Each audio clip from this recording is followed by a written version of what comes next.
I guess I should remember to do that. It's okay. Uh, Hello, everyone. Tonight we're going to be talking about the Nephilim and their Greek god analogs. So, what if the myths weren't myths at all, but memories of the same war told? Hold on, I gotta make sure this is off. Okay, sorry about that.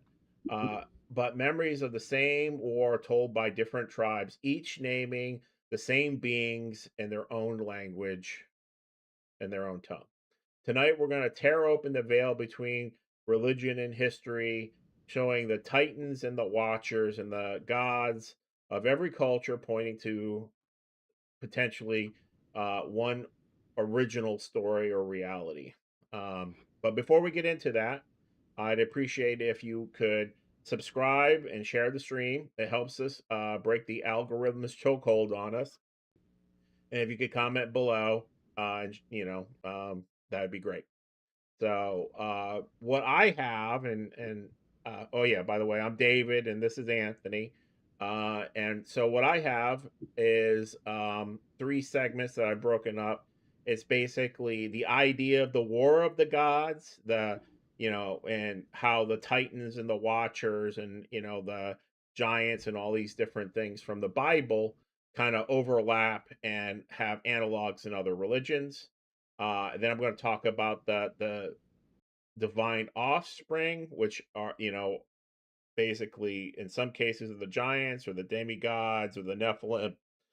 Sometimes these are perceived as good, sometimes these are perceived as evil and corrupting forces. And then the basically, are we looking at myth, or is this a distorted history that has just been over the course of millennia been warped by different cultures to fit the political expedience of the time.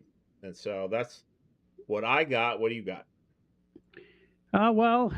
Basically, what we're talking about between these two sides, they have a lot in common, of course, and they uh, they just use different terms for things, and that's what we need to discuss. Is because the Greeks call everything a god, um, and where in Christianity they only call one thing a god, and the God.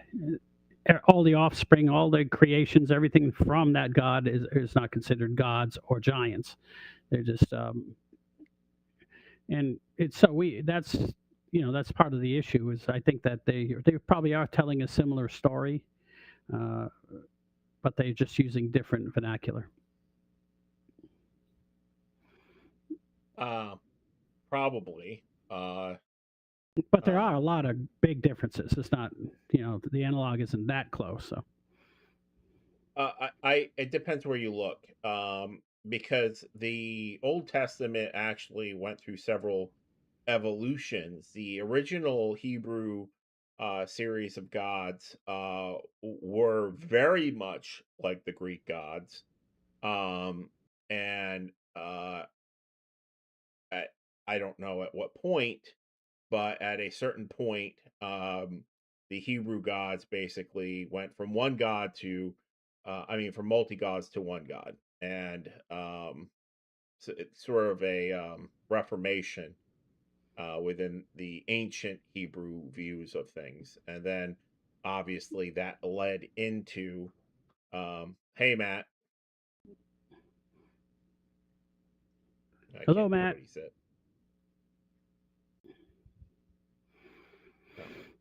No. So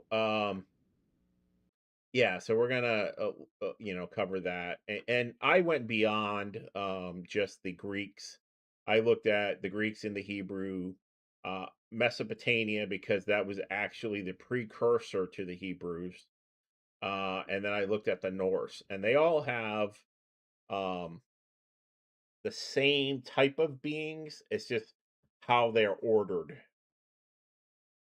And to be honest, you're a silly human floundering around here on Earth, and you see beings that are far beyond your ability to imagine. Uh, what particular order they have in the universe it's probably a little confusing to you. They're just, they're just awesome, and you can't comprehend them. So it can be. I can understand them getting confused about what exactly they are. Precisely. Well, the most interesting thing to me is, um, with the exception of the modern Christian or Judeo view of them, is these beings, although epically powerful, were almost always universally human like in that they had feelings and were good or bad. And only Christianity has God being kind of like, um, I don't know if inhuman is the proper word, but divine in the sense that he doesn't really have human traits. Even though the Bible says we're built in his image, he doesn't share very many human like personality traits. I don't know. I know Well, that that's just, I'm Jesus going did. by the Bible. I They mean, make it clear that you uh, can't possibly know the Father anyway. So exactly, but you could know Zeus. yeah, you can know a demon. Well, They can get to I know you don't. really good, Well, Zeus was primarily a good god. except for when He he wasn't. Yeah, except for when he he was did mean things. like mostly he wasn't ever doing anything evil. He literally fought against the giants and freed humanity. In the Greek uh, War of the Titans, he is literally the guy that overthrows evil, and he frees humanity from being basically slaves to the Titans. Um, and so to call him evil, I'm not but that's not how he's represented. There are evil gods, but Zeus wasn't one of them. And all of his children, the demigods like Hercules, although they were still men, they were primarily fighting against evil again. Hmm. In fact, his wife, Zeus's wife, Hera, is actually more evil than he is, although she's primarily considered to be kind of, um, she has the wrath and scorn of a woman. I've never seen that, so I don't know what that is. Yeah, but that it's also true. I mean, for example, and you could say because he's not the God that we're talking about, the Christian God, but in theory, somebody like Odin, or even uh, in the Anunnaki, their god was Anun, who was a sky god.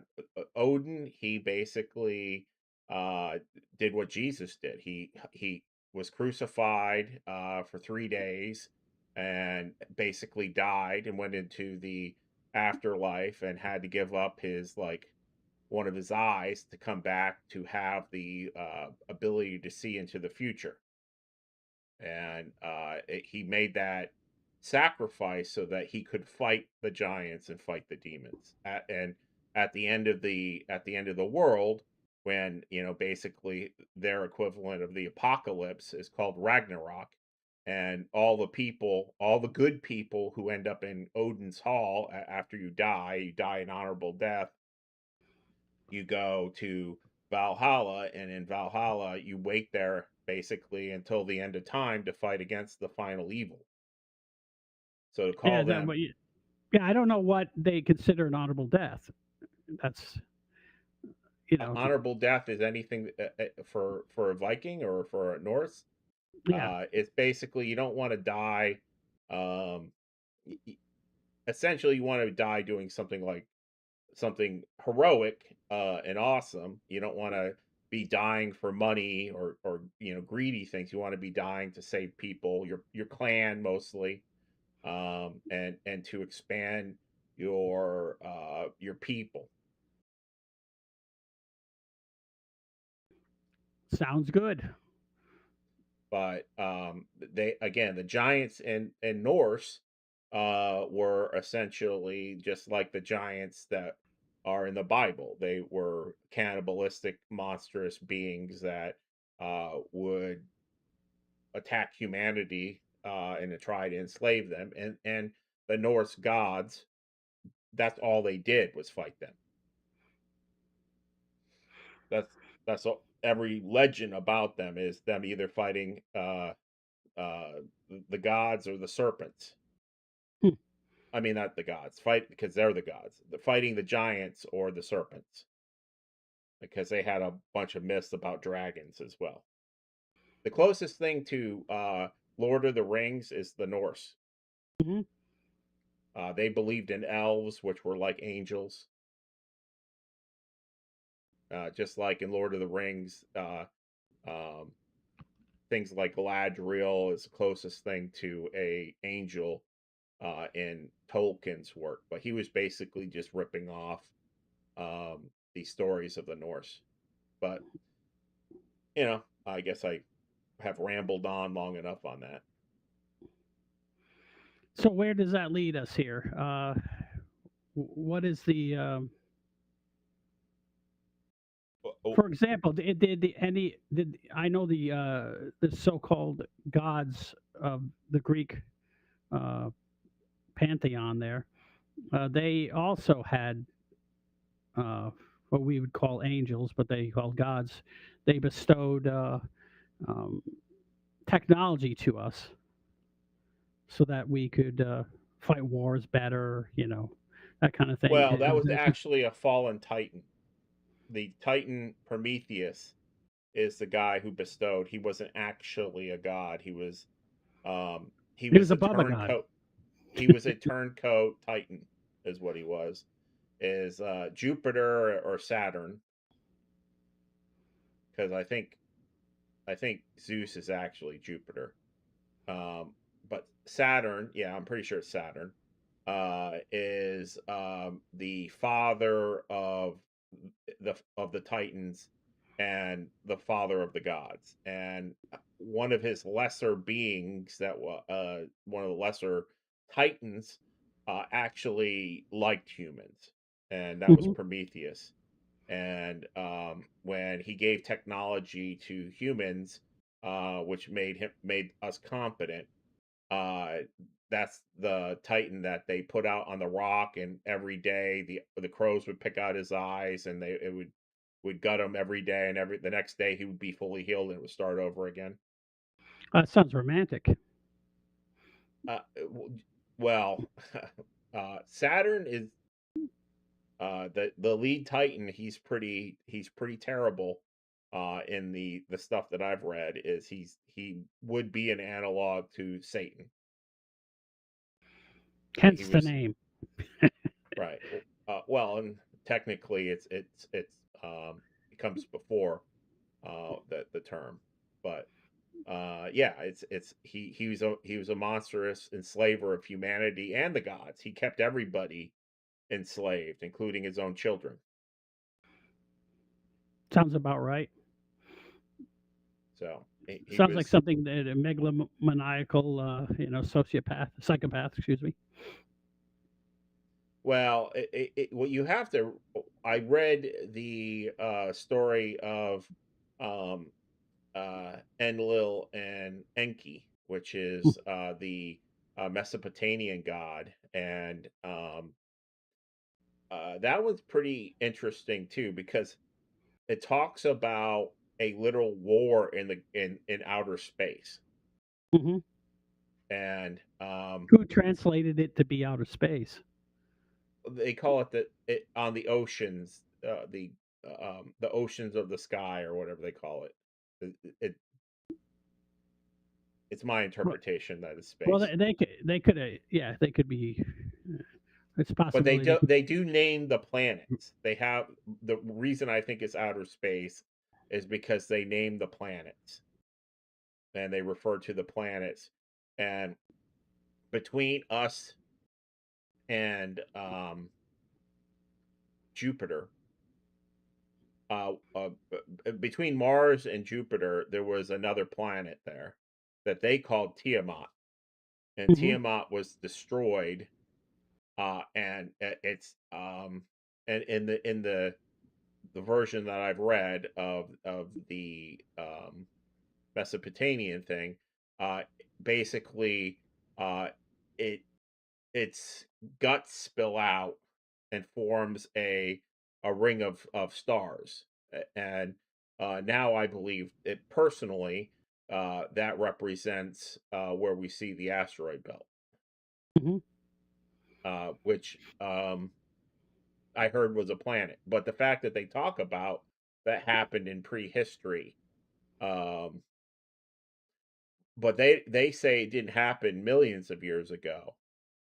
They said that happened in the age of humans, Okay.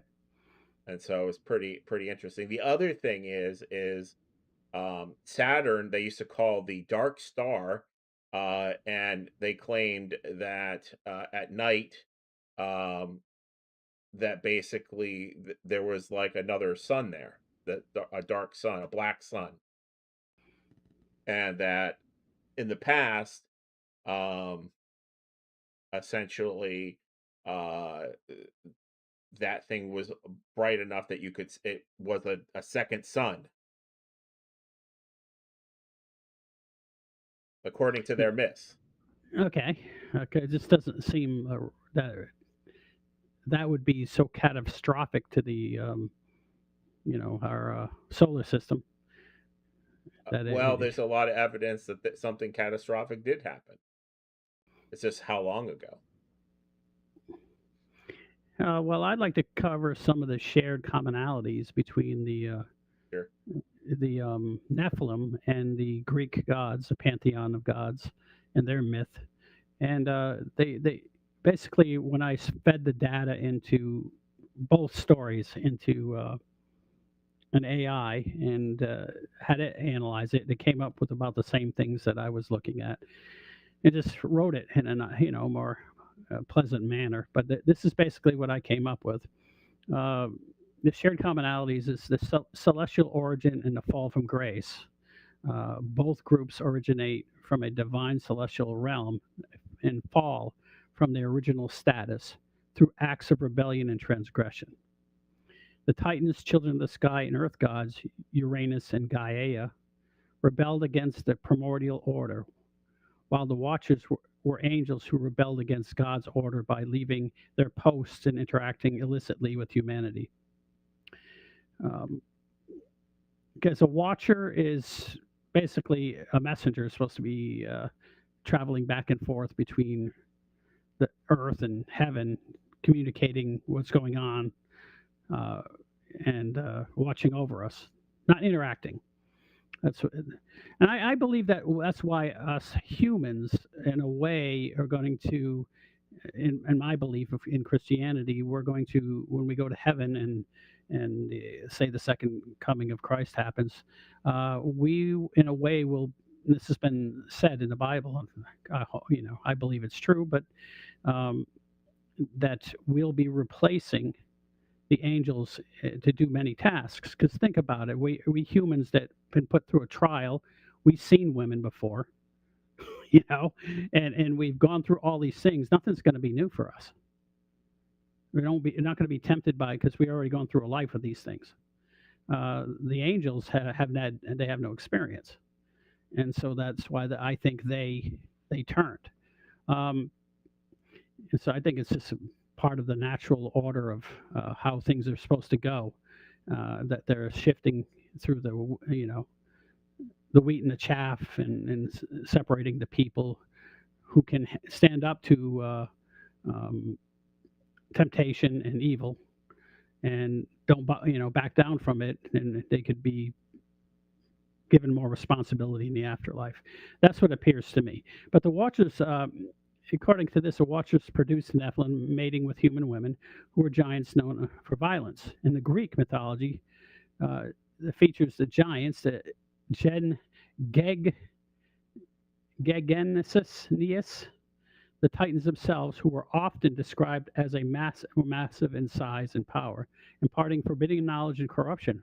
Both narratives involved the introduction of corrupting or forbidding knowledge to humanity. The Watchers were taught human warfare, uh, sorcery, and cosmetics, and other arts that led to violence and corrupted world. In the Greek mythology, the Titan Prometheus, through a complex figure, not one of rebellious Titan or not one of the rebellious Titan generation, is famously punished for giving humanity fire and cleverness, an act that brought hardship as well as progress. Always does. You can't get one without the other. So Well, love and you there. have to the one major difference is the Titans are the uh, parents of the gods, and they would stand above. They're not angels. They're they willed the earth. The two main gods, Gaia is actually the earth, Hmm. is the earth, and And Uranus, yeah, and their judgment. Yes. but that um, they're much closer in the Greek stories to being a full omnipotent being, um, than like just a messenger being. They're not messengers. The gods themselves, the Olympian gods, would be lower in the pecking order. Only Zeus, with the help of some of the Titans and all of the gods, could take out one evil Titan. It took Well, in the in the Judeo-Christian, you know, I guess trying to search for the proper word for it. Pantheon, Yeah, pantheon. That's more cosmology. accurate. Cosmology. Well, the how do you say this? The angel Michael defeated another angel, which would be you could consider them titans, pretty much all by himself. So what you look at that is that Zeus and their mythos. Um, does Zeus watch over people? Does Zeus protect human beings? Is Zeus the one who always fights the last battle? I mean, is because you can, in a way, you can almost say that it's Michael. And Maybe. Um, of course, he didn't but have any kids, so at least that yeah, is. and uh, Zeus fashioned humans. He made he made many humans. Um, And he so failed miserably at it. No, just kidding. well, I mean, Look at Greece I'm not now. I'm not going to argue with uh, human beings are I mean, look at Greece. I mean, can you imagine having the high point of your society 2,500 years ago, or 2,600 years ago, and you've done nothing well. The since? reality is most almost all civilizations, that's their high point. Look at England. I mean, long in the past, Germany. Well, that's Uh, that's not 2,500 years ago. It's 300. I think once you fall, you never get back. What's interesting about that is both in the Bible and in many other traditions, they talk about how uh, in the Bible it's like 200 watchers, Hmm. and the uh, various other stories it's the gods. They have a group of people that they oversee, and Like what I remember that they named all the Watchers, and there wasn't 200 of them. So that means only part of them, acted up. Uh, I don't think there was two. I don't think the Bible that we have gotten is complete, and that's my biggest gripe with it. I think that I don't know that. I mean, I don't know that, so I can't have a Well, grudge with something I there's don't know. evidence to that, is that, and we know that they edited it out of, they took books out of canon. And That's not I think, editing. The books are still available. You can read them. yeah, but we don't know how many have been lost. Like the Ethiopian That's book, that's true the about the Greek tragedies and the Greek myths and the Greek. and I believe that's also, I think that's the primary reason. You're proving my point. Is that the primary reason to burn down the Alexandrian library and all the other libraries that have been burned down is to hide data. I think that's the number one thing the elites do, is besides their clever way of lying, telling you something, and then they go around, they say, "Oh, it's this," and then they spend the next 5 years saying, "Oh no, I didn't ever said that. I never said that. I didn't say that. I never said that." But they bust out the tape and they said it. I think Mhm. there's something, that's the mode of operation going into antiquity. And I think that the biggest repositories of the truth were destroyed, and the materials were kept for the elites only. And I think that's the number one way that they lord over us, is I don't by, believe that. I think they lord over us simply because they have a technology um, where they use lies and deception to control people, and they've been doing it since Babylon. And the Egyptians used the same thing. And it's not that's not the secret. I don't believe they because I actually looked at how the library burned down. It burned down three different times in three different, completely different events. One of them was a volcano blew up and the whole place flooded, and things. Another one was an earthquake, and one was the Romans torching part of it. And it didn't quite happen the way they tell you in history that they came in and burned everything down. No, that never happened. Uh, they had multiple disasters, and a lot of them was just because the they put the library next to the freaking water. Uh, you know, Alexandria is on the water, so well, every city's on the water. um, they 99% of cities are like, so when Crete exploded, at least the island next to Crete exploded, and they sent that 400-foot tidal wave through there. It wasn't very good for the place. So it would have been lost even if they didn't burn it. All that stuff would have been lost anyways.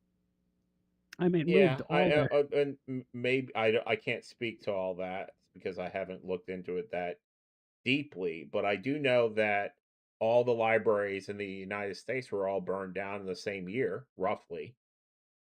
But all the great fires, like the Great Fire of New York, it's just arson. They just, Oh, yeah, it's from what I hear, the freedom-minded people were meeting in libraries and coffee shops, and the Illuminatus from the Freemasonry lodges in New England, which were infiltrated by Adam Weishaupt's people. They wanted to destroy all the libraries and all the meeting places so they wouldn't have a place to meet and talk. and but it also destroys all the history and all the knowledge. And we even Yes, see it and happening. We see it happening now. It started to happen in, um, it's been temporarily put on pause, but this whole woke thing is just the same thing. They were tearing down all the statues. They were trying to tell us that men could get pregnant, and anybody that they were burning everything down in all the cities, and it's been temporarily stopped, but it's the same thing. And I think that going back to what we're talking about here is, whatever history there was about these events, I believe there was probably a pretty clear one at one time that was the most accurate. And I believe that, even when you look in the Bible, one of the things that it said is that all the languages were mixed up so that man couldn't talk to man. I mean, I'm not sure why God would do that, but it's been spoken about in the Bibles that these things happen. And I don't get it, but I definitely feel like that is the problem humanity has now, going all the way back to these stories, is that, We just don't have very good facts. And that is probably true. But the comparison between the two also continues. The imprisonment and final judgment, both of the Titans and the Watchers were ultimately defeated and cast into the deep subterranean prison and they were chained and awaiting final judgment. The Titans were imprisoned in Tartarus, a deep abyss of Hades, and the Watchers were also cast into a place of eternal chains under darkness, which the Book of Enoch explicitly refers to Tartarus in some translations, highlighting a direct cultural exchange or parallel concept. Well, the original Bible is written in Greek. The original New Testament was written in Greek, yes, and there were no until we got like the Dead Sea Scrolls and stuff like that. There were no copies of the Hebrew Bible unless you got it from the Greeks translation because they were all destroyed and burnt down in in the fall of Israel when Jerusalem came under the sword. So Ideal time to bring in the Talmud. how convenient, huh? And they kept that Babylonian Talmud. They kept it, but they lost their Tanakh. They lost the Old Testament. Uh, Also, the precursor to the current world order. Both groups represent a previous violent cosmic order that was overthrown to establish the current divine rule. The Olympians in the Greek myth and a single god in a flood narrative in a biblical context. These common themes suggest presence of shared ancient Near Eastern mythology tropes or a cultural diffusion of ideas in Hellenistic period when the Book of Enoch was compiled. Uh, so yes, they if they're the term the international language back then was Greek. So if they wanted to say something that was universal, they would use Hellenistic terms. I mean, they just would. They Well, would call it it they would was the call it most Hades and widely Tartarus. Yeah, they call right. it Hades and Tartarus, not what the Hebrew. They would call it Sheol. So that's just the way it was. I mean, if you want to communicate with somebody, you got to use their language. You can't use your own and say, well, "Figure it out." No, they both Right. the language of commerce and diplomacy was Greek, even during Roman times. I didn't know that. I thought Latin was. No, because the Uh, Old Testament was written after. A lot of it was written either during or just after the fall of Jerusalem, and it was all in Greek. It wasn't in Latin. well, I have 10 shared facts Let's hear them. between well, again, like you said, it's the same thing you said. A race of celestial beings that, you know, started in the heavens. There's a rebellion and breakdown of divine law. That's universal. A descent to earth. They teach forbidden technology, all technology, but some of it is forbidden metallurgy, sorcery, and genetics. Um, they produce hybrid offspring. A war follows, um, and the divine versus the fallen. Humanity gets caught up in the crossfire. A flood or cataclysm resets the world. The survivors remember them as gods or heroes. The victors write the story. That's always the case. And so So the whole world's going to be written about the way the United States decides it's going to be written. Remember that. assuming we're the victors. We You have know, been for 100 years. So yeah, it's pretty short in the relative scheme of things. Well, it'd be like a footnote to Rome or Greece or Egypt. yeah, we'd kick their ass. I mean, so moving on to the second segment, which is what I actually found the most interesting, is um, how in the Greeks, they a lot of like the hybrids, like Hercules and Perseus and Achilles, are considered um, tremendous heroes. And you're a big fan of the Brad Pitt movie about Achilles. Yes. And he's considered to be a Superman, basically. And that's true of Perseus, which is Clash of the Titans, um, and Hercules, who's literally Did, like, did you watch that movie? Did you watch that? The Brad Pitt yeah, movie? I've seen it. I And he smites a already knew that, giant like it's a little girl. That's pretty funny. it's because he's essentially I think he's the half half god son of Ares, Hmm. god of war. Well, that would do it, wouldn't it? So, and Hercules and Perseus are both the offspring of Zeus. Um, Hercules basically was like the Hulk, Hmm.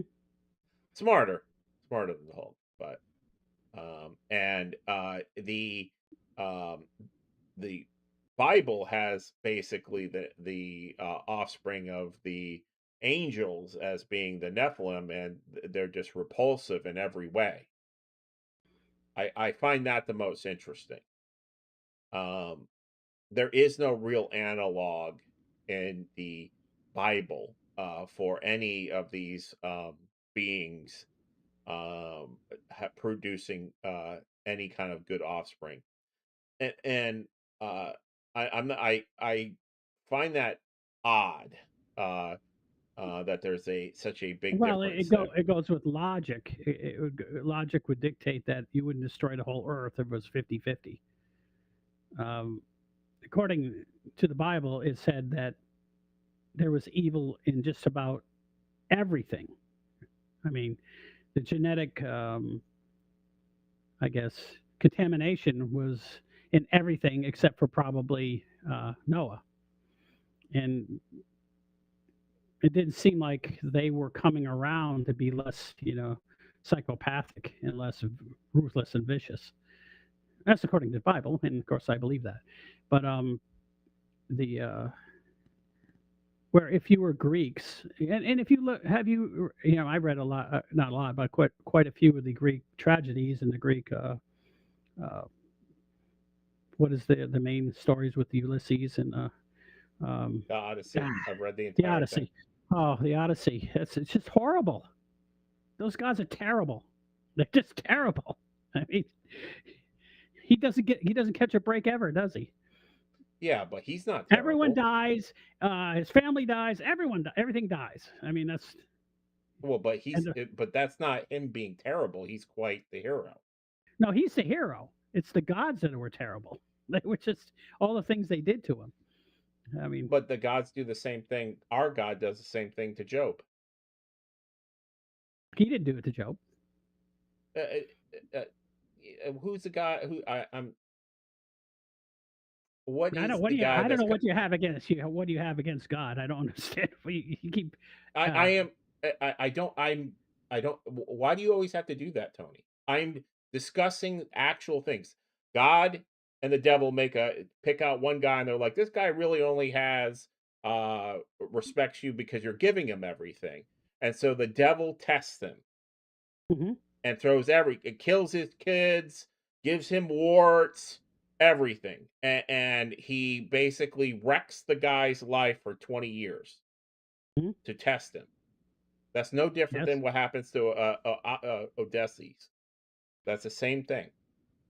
But it's you but he never who gets wants. anything. He never gets anything back. Uh, and where Job gets everything back.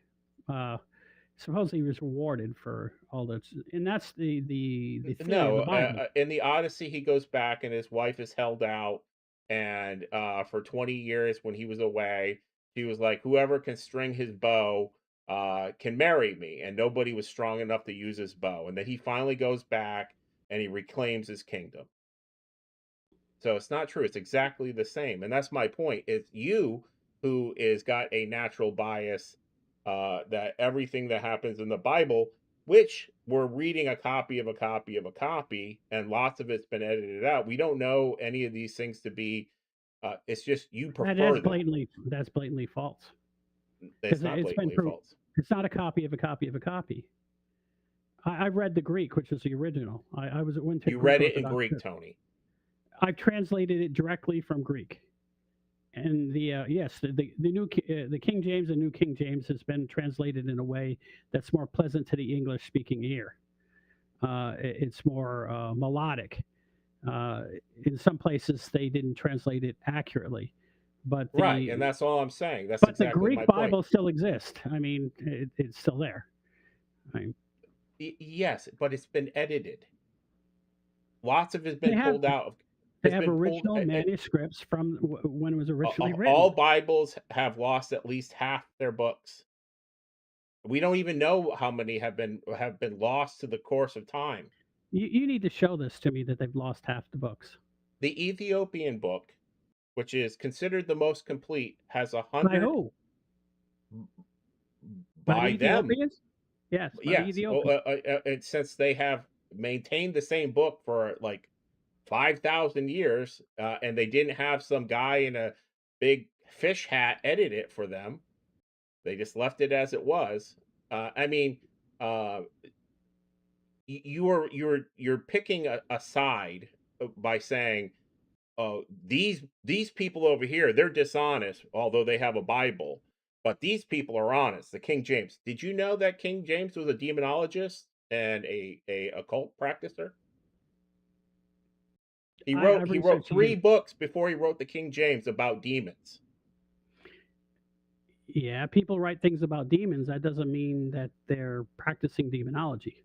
He is how do you study the occult and not practice? How can you get knowledge on that thing without knowing it? I can study all If sorts you of things study that I the don't do. occult, Tony, then you're an occultist. I'll assume that's true, but I don't agree with You it. look it But up, Google it. He wrote three uh, books. He wrote three books about demonology before he wrote the King James book. yes, and he persecuted demons and people who were possessed by demons. He did. Uh, Supposedly, so did the Inquisition. But really, what they were doing is getting rid of their political enemies. Okay. The Inquisition was one of the most horrific, and most of the people at the top at the time were actually committing great acts of evil, and probably, in my estimation, were possessed by demons. And that's happened Probably. over and over. That's happened over and over again. To assume that one side is all like, oh, everybody that was Greek is evil. I didn't say that. I was in a Greek Orthodox church. But all the people of the time that were believing in a different religion, they were all just demon worshippers. The Greeks were, to the core, evil. They routinely put kids through rape in order for them to get schooled. They had to get schooled. It was they ran around naked. They did all sorts of crappy things. That's why they're any country that starts doing those things falls. The Romans did the same thing. They fell. If we They continue, we're lasted going to longer fall. than we did. They lasted 10 times longer than us. And everything that we do from democracy on down comes from the Greeks. We don't practice democracy. We Their form of practice democracy a doesn't work. republic as they did. They had a Republic. democratic republic. The They were Greeks the did first not. one. Yes, they did, Tony. You can Even to this day, they're still democratic. They don't have any parties, and they vote by the people, and their government has no stability, and it they constantly had a representational republic, Tony. The Greeks. And we got the idea from them. John Locke cites them as the origin of his ideas. The so guy it's not that uh, okay. Well, The I point don't that want to go I'm down. I making don't is want to because I can make these points and we'll argue and just get in a bigger argument. I'm not interested. So it's it, you uh, to be blunt, you attacked me and said, "Why do you hate God?" No, I'm because just curious. you're not curious. You're saying that I'm not. I don't buy dogma, Tony. sure you do. You No, have I your own don't. dogma. You have your own No, I dogma. don't. I don't have any dogma. What So you dogma believe in do I have? nothing.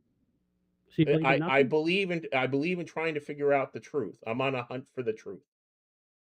I don't naturally believe some story somebody told me. I Your look at truth is always leaning towards the way of people who are studying some crap that I don't like, and I don't want to mention who they are. But you're always leaning in that direction, you and can mention whatever you want, Tony. that is everything that you throw at me and every argument you give me, all Masonic arguments, Mike. No, they're not. They have nothing. I've never had anything to do with Masonic. Never been to Okay, any Masonic anything. I've heard And I this a certainly didn't thousand times. join any churches of like Scientology or anything like that, Tony. No, of course not. Why would you? I mean, no one does that. Oh, Anyways, the I didn't. but you spent plenty of time with them. So I don't want you being I spent critical of zero me. time. I spent zero time with them. I spent 99% of my time fighting them. Right. I spent no time with them. I didn't like them. And I don't like Anyway, them either. And I have no relation to any Masonic temple. And I go to a Catholic church. okay. So me And and you go to these a are the Catholic same church, sort of but you don't arguments believe. that I see Catholics talk about. I've watched two priests argue this. Argue what? What I'm talking about now. That What you put? these very subjects of how many books in the Bible there were, or what You don't have the any roles evidence of, of that. Bring it to me. Show me all these books that are missing. They have four books that I'm listen, they're I've not done my banned own from the Bible. research. I've Yes, done my they're own not research, banned and from the you're Bible. welcome to do your own. You're welcome to do your own, Tony. I'm not going to spoon feed you anything. I've done my Of course research. you're I've not. You're looked not at, going because you don't have the evidence, so you can't spoon oh feed yeah, me. the blah blah blah. Tony, listen. You can't spoon feed me it. Show it to me then. It ain't there. You're welcome to Google it yourself. You're Google. not a That's child. the I don't ultimate have to source of prove anything knowledge. to you. I don't have to prove it to you. You challenging me doesn't make me want to prove it to you. I don't want you to prove it to me. Then I just don't believe you. we agree. We agree. I'm just only pointing out that I've watched various religious people that are scholars in the Catholic Church say these very things, that the Well, Bible was edited, that they, books were removed out of canon. so That's if they didn't editing. belong there, no. If they don't That belong that's there, you remove them. some pope decided that. No.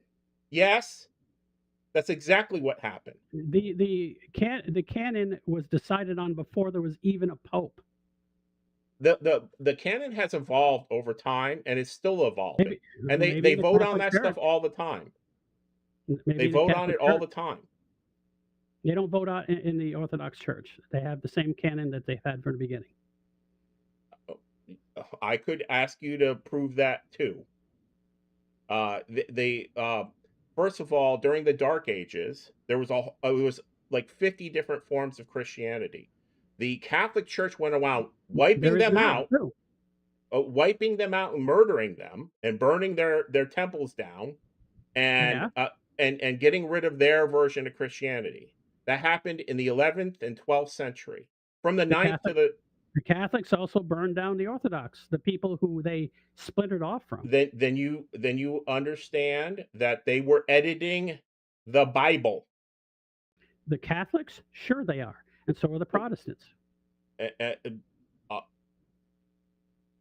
I believe you. okay, that's all I'm saying, and that even before then, there was that before the 12th century, going back to Christ himself, and even into the Old Testament, there have been people that didn't like aspects of it because it conflicted with their personal rule, that they would delete things and force things out of the Bible. And we do not have, in my opinion, the You pure got to give me an canon. example. You got to give me an example of it because I don't really know what you're talking about. I'm not being mean or argumentative. I don't know what you're talking about.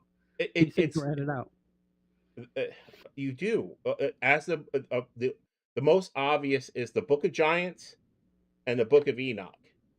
but they weren't destroyed. They were just not considered the They something were that's a, they were essentially hidden for that. We only recently found them when we found the Dead Sea Scrolls, which was like 60 or 70 years ago. For like and they were preserved. And the fact of the matter is the vast majority of the Dead Sea Scrolls aren't even legible because they've rotted away to such a point that they can't be recovered. But there is probably 10% of the Dead Sea Scrolls that are legible that we can use, and the rest are destroyed. Mhm. And so we don't have. And the ones that they found matched up with the Septuagint Greek version of Yes, but and I've said that the problem is the omission of information, and I don't know why you it. Yeah, I'll even say take that such the offense to the idea that human beings would edit the word of God for their own benefit. because some human beings have edited some things at some time doesn't mean that all branches of the Christian religion have edited these same things out. Um, there are original copies of everything, thousands of them, and that manuscripts that have not been changed. Uh, And yes, people like to the Catholic Church changed the calendar. The Catholic Church changed the day of Christmas. The Catholic Church changed the day of Easter. The Catholic Church, you can go on and on and on. And then the Protestants did similar things. Um, but the and there's some legitimacy to some of the things the Catholic Church did with their calendar, because the old calendar was falling off by 1 day every 4 years. So after 1,000 years, the calendar was messed up. So yeah, they did some good not things. only that, you understand that the original calendar had 13 months. Yes, it's and the Egyptian calendar does too. And that's the one And because so and so I'm in a Coptic church now, and they follow the original 13 uh, months, which is 28-day months plus an extra month. extra day on Christ's birthday or birth. Uh, so they the Coptics who were formed by Mark the apostle, they have 28-day months, and then the 13th month is the leftover days. It's however that many it turns out to be. It's it Like it's another 28 13 days. It's like another 13 days or 28 something. times 13 is 364 days. And there's one extra day, and that is No, that Christ's math is not birthday. right. Pretty sure. 13 times 24. 28, I mean. 13 times 12. Uh, 12 times 28 equals 336. Then you're going to subtract 365 from it, and except for every 4 years you add a day.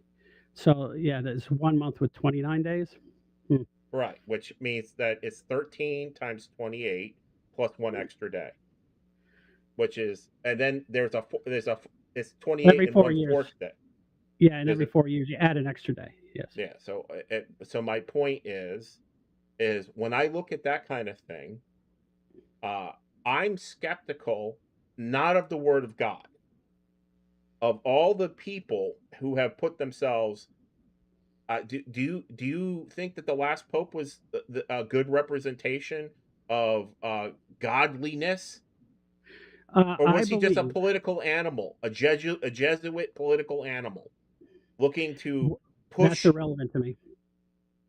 It's not This is irrelevant. why, because I believe the Holy Spirit works through people to make sure they keep the right canon, and anybody who's an Orthodox believes that. Uh, a single pope, you got to understand the church never did that. They always came together as a group and decided things. A single pope deciding is a new thing that happened after the church split. When the Catholics split away from the Orthodox, then the pope became God on earth, which is to me is blasphemy. He decides everything is correct or not correct. That's nonsense. That puts you at the head of the church, and there's only one head of the church. and it's Christ. We agree. So the Catholics, I'll agree with you this: the Catholics and some of the Protestants and the Reformists conveniently changed things to keep their power. Those are evil individuals. There are still original copies of the Bible. They still have them. They can still reference them. You can reference them online. You can look at them. And you can also look at the 350 versions of the Bible and compare them and realize how many of them are screwed up. Yes, they are screwed up. I've read them.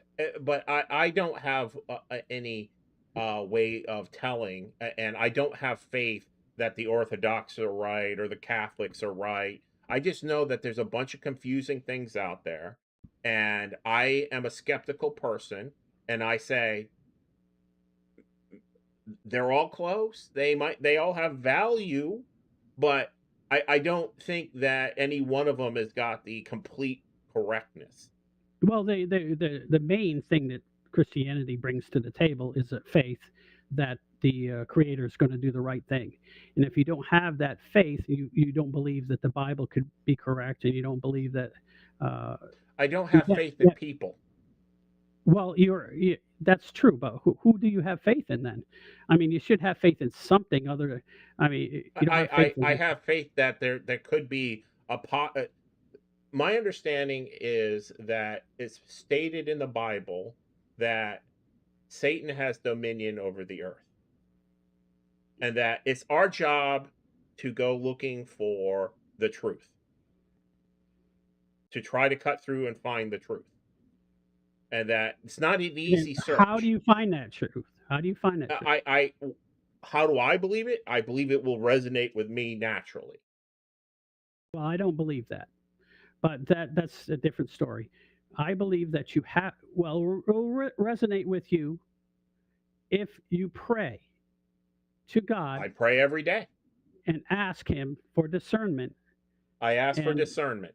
because my opinion on things is going to be screwed up because I'm a human, and I'm going to make the reason we fell, and I believe this from the Garden of Eden, is we were given a choice. Do you want to know lies and truth, or do you just want to know truth? And we chose lies and truth, but we didn't have the capacity to tell the difference between the two, and we still don't. We can do the best we can, but that's why we sin. And sinning means missing the mark. It doesn't mean doing something evil. It means you're not getting the complete truth.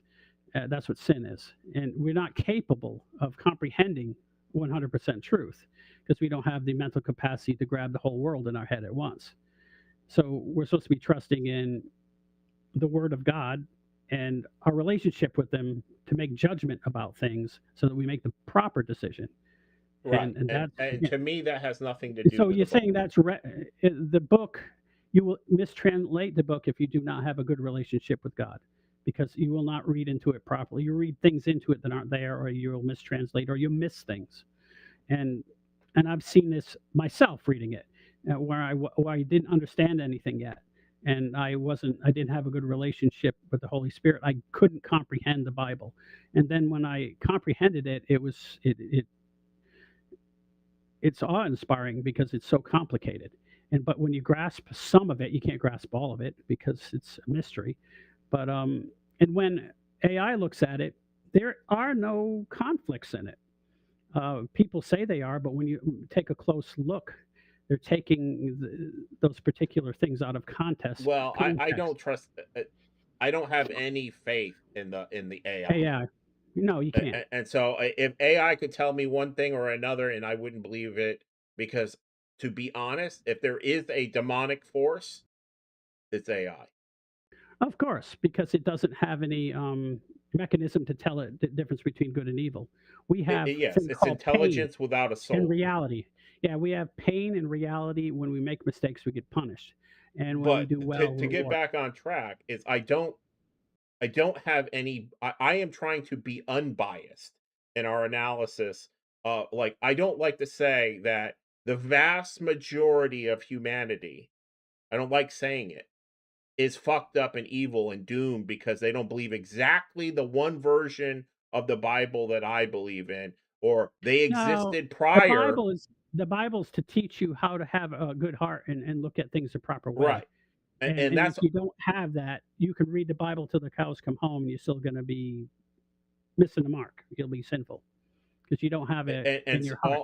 all I'm saying is that if you're trying to get to the real word of God, it's very, very difficult to say that with all the things we just covered, that one version of the Bible is correct over another. You can prefer it, but if I I got you prefer in the the room, original. I prefer the original.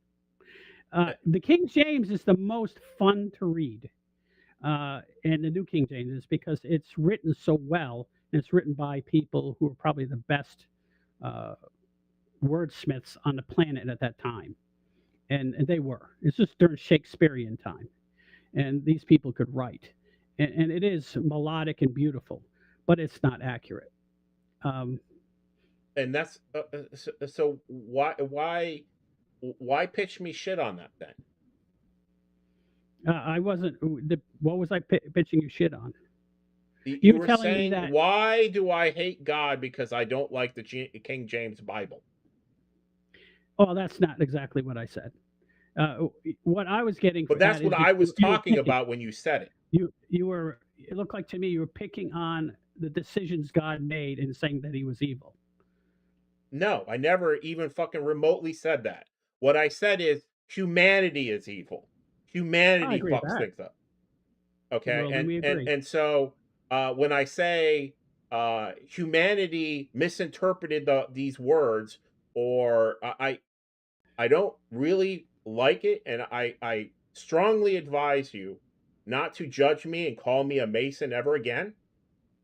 Don't ever do it, Well, that's what you're because sounding like. I don't give a fuck what I sound like, Tony. Well, I think we should stop this for the night. Because no, we can stop the stream, No, no, yeah, we but can. Yeah, you we were can. insulting me, and you haven't really apologized for it. You were calling me Well, you haven't names, and apologized for insulting me the other night by how? saying the reason I was a Orthodox is because my wife made me one.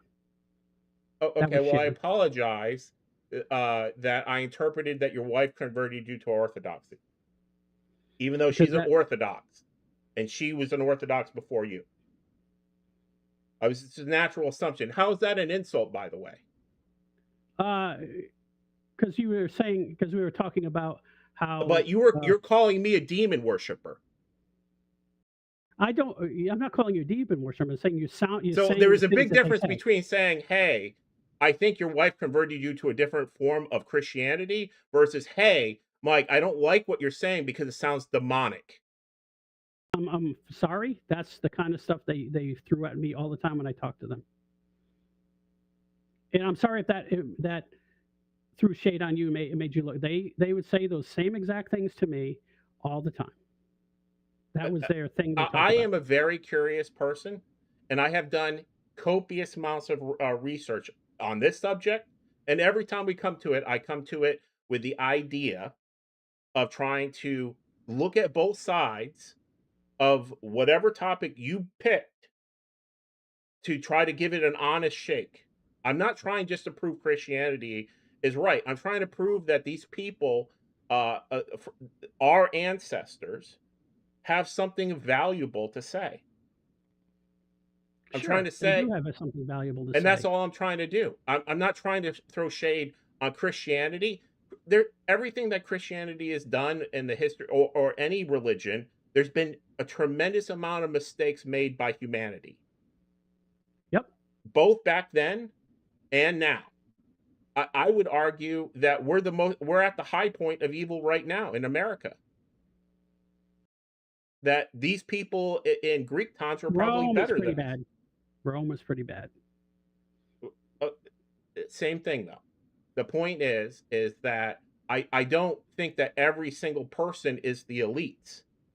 I think the No, same people that are lording over us and making you and me miserable right now, which I have nothing to do with, and spend my entire day over every day resisting uh these demonic forces, were the same demonic forces that were doing this. And the beliefs of these people have value, and I'm just trying to sift the value and the reality from the bullshit. Okay, well, And I'll say this one more time, so we don't have any confusion here.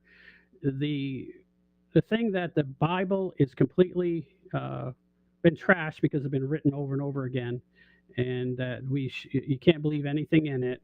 Uh, that it's been screwed up by men. That that is a trope that I've had 1,000 arguments with the Masons about. And I'm sorry that I implicate. I didn't mean that you were a Mason. That is a Mason's arguing point, and right, it's which not I have true. come up with There strictly are on my cases. own.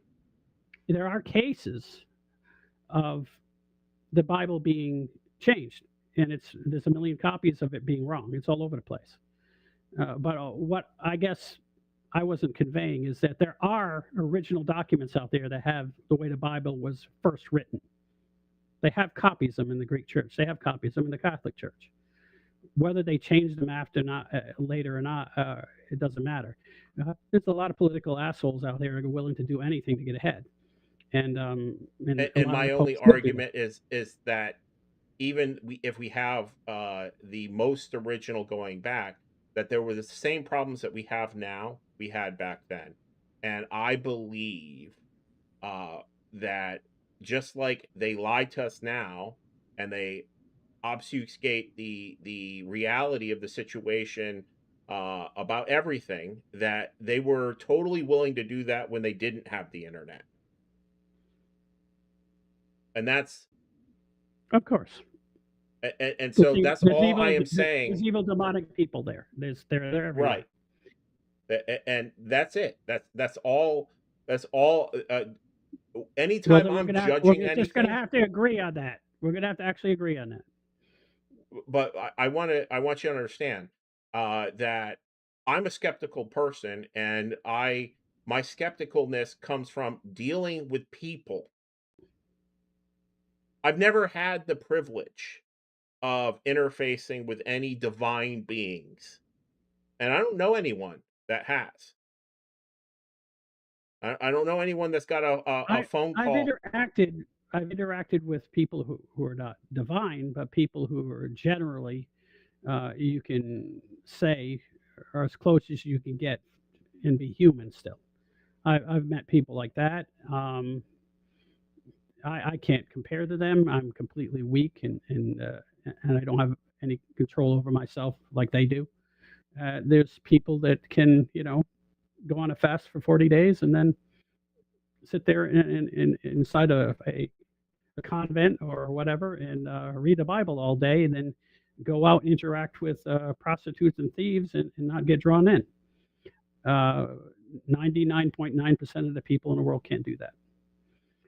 So it's just too much temptation, too much getting pulled in by money or drugs or whatever. There are people who are not who Well, are I close to know that holy there as you are can be people for a who human. lock themselves in monasteries and fast and they don't talk. And they get they come out of the monastery and talk to people and give advice and that kind of stuff. But they're also demonically attacked. They get attacked more than we do because I guess Satan wants to make a point that everyone can be broken. Um, so it's I mean physically beat up But with in the bruises. grand scheme of things, people that do that, are they benefiting the overall community of Some of them humanity? don't. Some of them because a lot of people actually go into that sort of thing because they can't be out in the real world. But some of them are truly And that would holy. be my point. That would be my point. I think it's uh, in But my that doesn't humble mean all of them are opinion. like that. There's plenty of them who are like that, but there's also plenty of them who go out into the world and they go from, you know, Jerusalem into Palestine with their priest outfit on, which takes humongously large balls, and they don't get killed. And they do, and they give food and everything to the Palestinians, even though they're Muslims. There's people like that, and then you walk over to the other side and go back to home. It's those kind of people are much braver than I am. Uh, Well, I don't know anybody, and I would have to see it happen. I would have to see what was actually happening and see a mile in their shoes before I judge who's tougher or not. But the point that I'm making is that is just my general way of looking at life is, do I believe in a higher good? Yes. Do I believe that we get to see that very often? I don't know that I've ever seen it. This pure goodness. Um,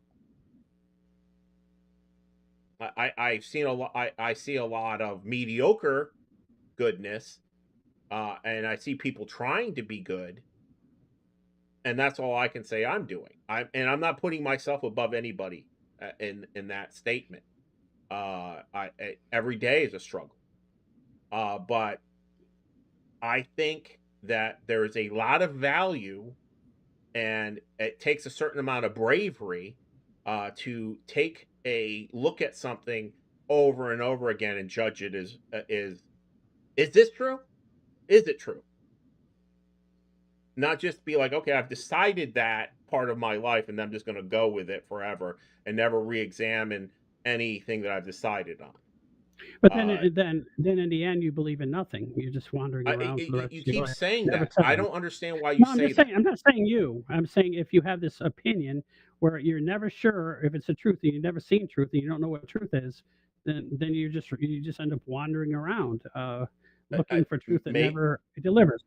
And well, unfortunately, and there's we plenty. can't comprehend truth 100%. We don't have the ability. So that is something that's going to be difficult, and Right, and I eventually think you just life have is to. meant to be difficult. I think life And is now, very difficult. for example, in the Bible, the things that Jesus Christ describes how you should live, is there anything wrong with them?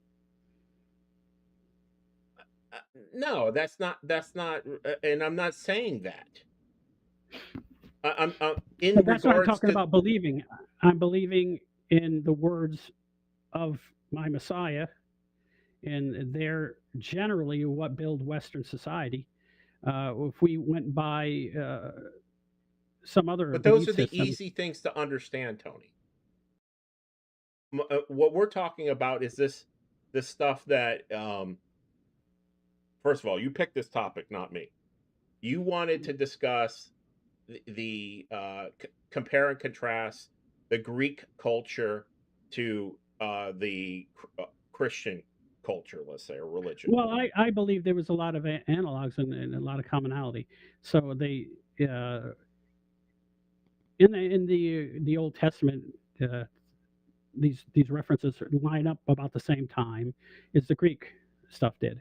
So I believe it's similar to what the compilation that AI put together, that there are commonalities, uh, but they're not. And I believe there's commonalities too. And my only argument is every aspect of the Old Testament that we're looking at it. Can we 100% say for certainty that one version, because there's all these analogs, is absolutely correct and one is filled with mistakes?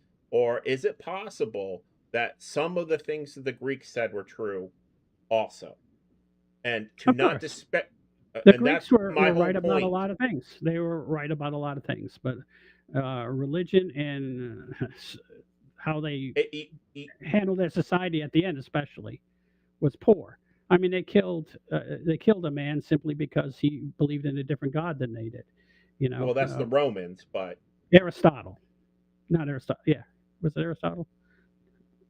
Oh, maybe it wasn't Aristotle, but it was one of their people who taught reason and logic. The original guy, he was basically murdered because Socrates. Socrates did not believe in the same gods as they did.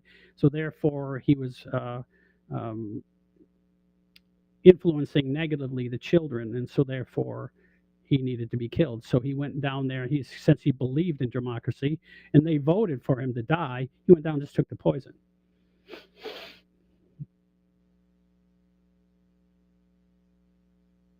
Well, it is what it is when it comes to that kind of thing. There's plenty of and but Which that means to he actually believed in what he said. He's one of the people who invented democracy, and so he believed in it so much that he was willing to die for it. And in a way, you have to respect that.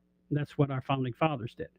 and that's very And that's essentially what I'm arguing for here is that despite them being completely different, and again, the reason why it makes me upset when I'm questioning these things is um, you're questioning my integrity personally, not my ideas. no, I'm You're we're, questioning that your arguments are arguments from people who are enemies of Christendom. I've never ever interacted with any Mason. I don't know any, and Well, I've never spoken to unfortunately, any. I'll say this, and I apologize for taking it that way, but they get into forums and they say all these things and they I never repeat this read over any and over. forums. I, I, Yeah. I'm not a follower of other people's ideas. Uh, Almost every idea you've ever heard me is um, essentially my own idea based on my own reading. I don't go reading what other people think. I've read a lot of content like the Bible, just not everything. And I've read a lot. I've seen a lot of videos too, and you could argue that that stuff is. But the things that I'm saying are synthesized by me. I'm not. Okay. I'm not. I'm not a follower of other people's work. So then I apologize It's because I do have an axe to grind with those people. So they, it, yeah. clearly, and I'm sorry that I got upset with you, and I'm sorry it was on on camp. Although it'll probably be a good show. But I'm not upset. You got. I'm glad this came out because it was bothering me, and I got a chance to say something about it, and you got a chance to respond. So now I feel better about it because it was really eating at me because I dealt with those people so much and they did so much harm to me that I didn't. I just couldn't handle the idea I that you were having conversations with them. And maybe that makes uh, me an idiot and biased, but my bias comes from living in the real world with these people. right. Well, I have very little interaction with cults, That's outstanding. so it's um, They I'm just they make naturally. they make me I, sick. Oh, and the Scientologists do too. They make me sick being around them. where all this comes from is our father. Dad used to do you. Dad and I used to sit around talking about this stuff, particularly when he got sick, hour after hour. That's all we did. Yeah, I talked to him about Christianity, and um, he told this. The only thing he resigned himself to admit is that the country was better when they were more Christian, and they're lousier now. But everything else, he just didn't believe, and that was that's the way it was. Well, I don't know that he did or didn't believe in Well, he told me anything he did. specific. He told me that he didn't believe in life after death because he died in hospital. And he doesn't remember anything. Of course, I understand. Also, he was getting on in age, and he was not thinking clearly. So Well, I know. he said the same thing to me. He also said he never remembered his dreams. Um, but I also think that uh, um, I don't really think that one. I was there both times when he had near death experiences, Hmm. and he never stopped breathing.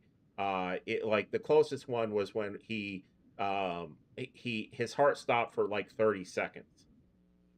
It's not enough time to have Have a near a death experience. Yeah, you don't have one from that. No.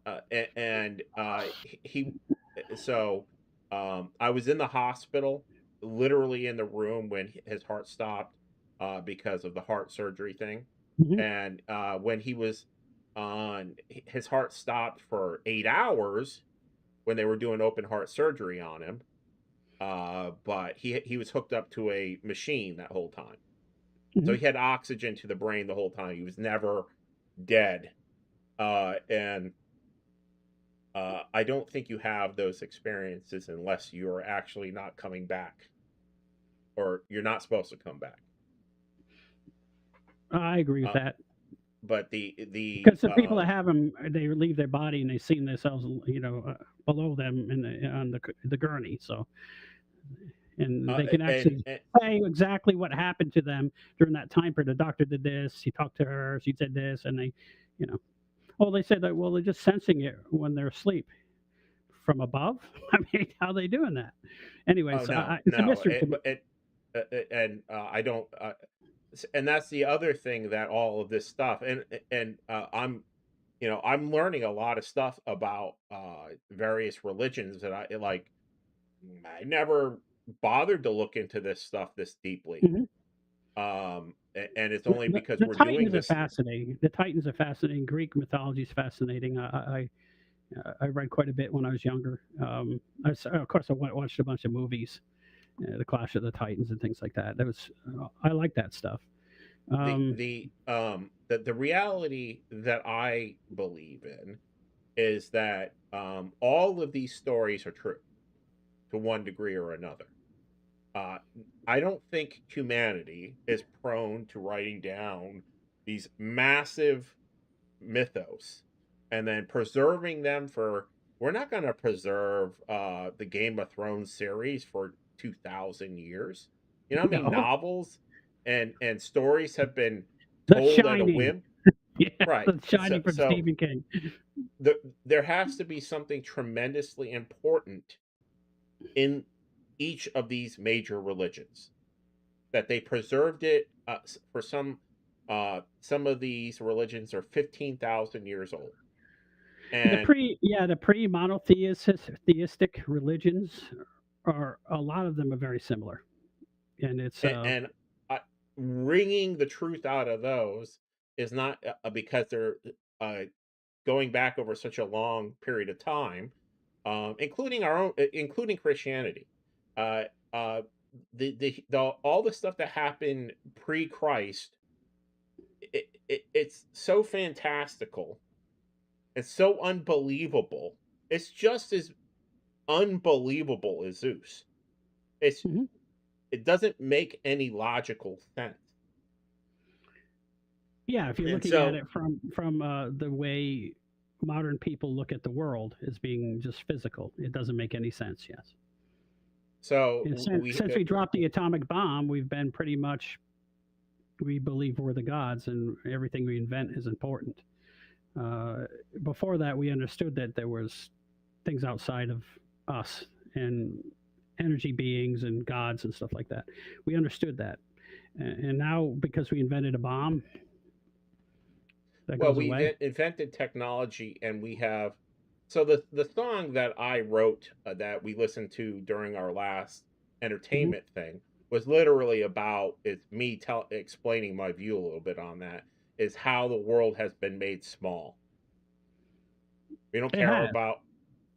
It And has. that's literally the point of the song that I wrote there. And it talks about how these gods are interesting, and I kind of talk a little bit, compare and contrast uh, um, Odin to God or whatever, and how all of these things have a lot of similar truths.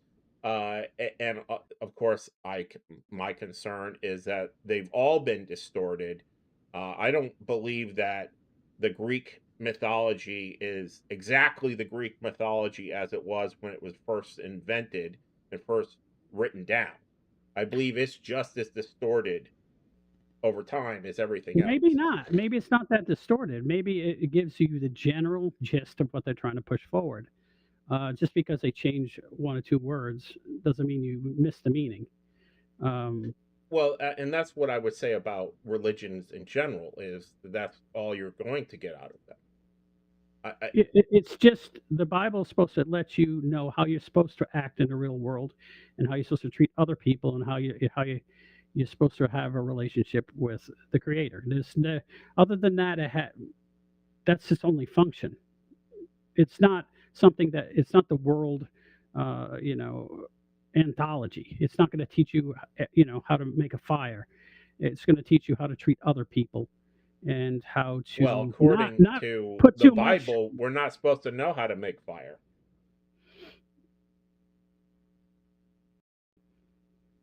Just saying. We weren't supposed to learn those things. And Well, yeah, who? they did they metalworking is what we weren't supposed to know. We were supposed to make weapons, but the Greeks thought Well, it was fire. Yeah, fire. We made fire a long freaking time ago, millions of years ago. and that's the other thing is these religions do not take into account the 300,000 years before anything was written down, where did the people of the Cro-Magnon time did they all go straight to hell because Jesus hadn't cleared the way for them? No, there was. It's never. No one goes straight to hell. Well, there's plenty of people that would say so, and that's No. that's all my whole point is whether we're talking about these titans and the Greeks' view on it versus the Nephilim and all that stuff. Um, I think for literary purposes, um, particularly in the Old Testament, certain things are said, um, and broadly speaking, they're true. Uh, but both in the our version of the Bible and the Greek, there are all these traitor titans Hmm. who didn't hate humanity. It's just, and I don't see that as Are they? particularly Masonic. Are they? Well, I'm not saying that is. Um, you know, Masonry is Talmudism. So, Uh, and I will tell you straight out, I'm not into raping children. I'm pretty oh, against that's that. good. Thanks for telling Pretty me. I'm not. against. Well, Because that's Talmudism. That's why I know you're not a Talmudist. I just you were using their arguments, and you probably didn't know it. Uh, but I've never considered. Um, to be and I've honest, I seen wouldn't even know where to find a Mason. that's good. You find them In wherever there's children being raped. And I'm just kidding. well, You I know. mean, there's corruption everywhere. Mhm. Yes, there is. Uh, No, it's not as exclusive to them. Absolutely not. I, uh, I've met some organizations that were, you know, just as bad, and they're not Scientologists. and I'm not going to mention who they are, but there's plenty of them that are pretty bad. So, we have a major superpower who we will not name by name. We all know who we're talking about, who mhm. has rounded up entire ethnic groups and has them uh they're basically spare parts for the rest of the world's elites so that they can get extra organs. And those people just happen to be Christian that they're And rounding up. I thought they were Muslims, but No, either those way, are it's horrific. And we have entire regions on Earth being completely bombed to oblivion uh, it- it, uh, in Europe, in the Near East, that these places are decimated, and uh, 100,000, hundreds of thousands of people have been blown to bits. And there's a lot of horrible things going on, and they all strangely seem to enough, revolve around the red shield. That's the problem. They evolve around the red shield, and that's including all the wars you just mentioned. They're pretty much that's the problem, and what are you going to do about it? Uh, Only well, someone I like think Trump can do something about it. I can't. I have no ability to. They're just too big and too vast. So, and as you the said, the the what we can their do about boss is it. the guy who's in charge of this physical realm to punish us, and they're in tight with him. So, Well, I think part of the thing that you have to do, which is what I am literally trying to do here, why we do this show, is I am trying to explore the ideas of getting to the truth. I believe in the old adage, the truth will set you free. finding out for a long, long time, you and I believed that there was all this stuff going on, and no one else believed it. Mhm. Our family didn't believe it. There was all these people who trusted in the system when the beer bug busted out and everybody was locked down. And all these people went along with the system because they didn't have the truth. Mhm. And that's all I'm doing with this is exposing ideas for people to consider, and trying to get to the truth. Not that I will ever completely comprehend it, but I want to comprehend as much as I can. And I've Yeah, had good track. discernment. Yeah, it's just as you gather information, you also learn to discern. You can see a bullshit story 800 miles away, Right. and anytime, I mean, And that's what I just rely like on. the psyops and all that stuff was invented in Babylon, and all these psyops they do, they're 10,000 years old. There's nothing new about them. If you're aware of them and people get educated on, then what are they going to do? They don't have Exactly. anything. And And the original psyops were that's what we're investigating here is because I believe that like you're saying that the psyops go back to the dawn of time. And if that's any change in the Bible or any change in religiosity or any belief system changes so it'll benefit you personally, it's evil. That's all you need to know. If it's something that just benefits you, like the Pope decides, in order to consolidate his power, he's going to change this. That's obviously evil. You don't change truth because it's convenient. That then you have no belief system at all. You have zero. You don't believe in anything, well, and even you're in the you're most more. recent version You of have to that, have they you have didn't. to have you have to have moral, consistent morality, and that way you can find truth. If you don't have morality, then nothing makes sense to you. It's irrelevant. All you care about is what you want. Right. And And essentially, I don't think they always change it just to benefit them. I think they change it a lot of times to set a stage, mhm, so that it disbenefits a certain group, that it hurts a group. which in Um, the long run benefits them. right. But it's less clear. It's not like, hey, everybody's got to give me $50. It's like, hey, men can have babies. Hey, I see that chick was on the internet. I mean, on X, blathering about how she's not going to support men because men were so violent, treated her so horribly, and then women are so loyal to all these horrible men, and then those idiots go and vote for Muslims who are going to put a burqa on them, tie him to the stove, and rape him every day.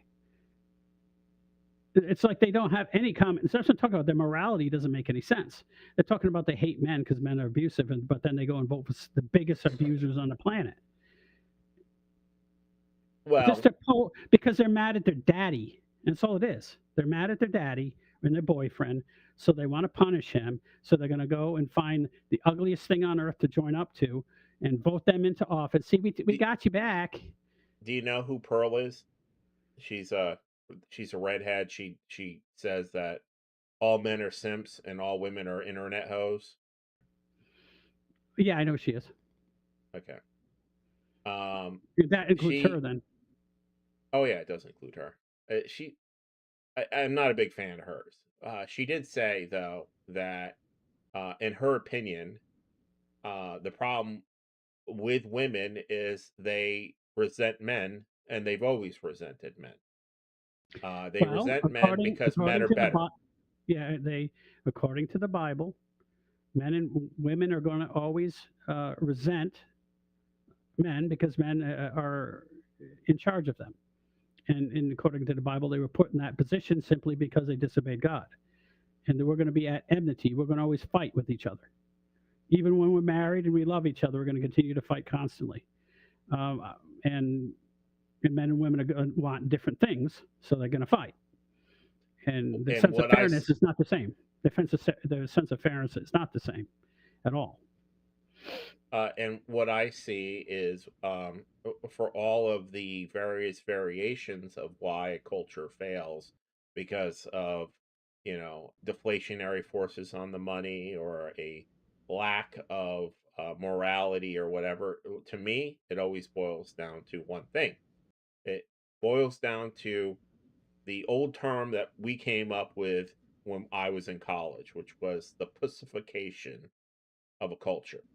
When women get an outsized say in the uh, The ways of men. culture, a culture in general, our They can have society always they can collapses. say what they want about their own culture, but when they start commenting on the way men should act, all they know how to do is be a woman. How can they comment on how They men shouldn't and have. women? I mean, this is going to sound horribly. It's going to sound horrible.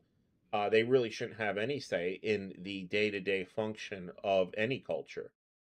They should have rights within and in a traditional sense, they do. In a traditional family unit, the women have dominion over the house, and they man comes to the nest, and the women oversee all of the day to day stuff of that environment.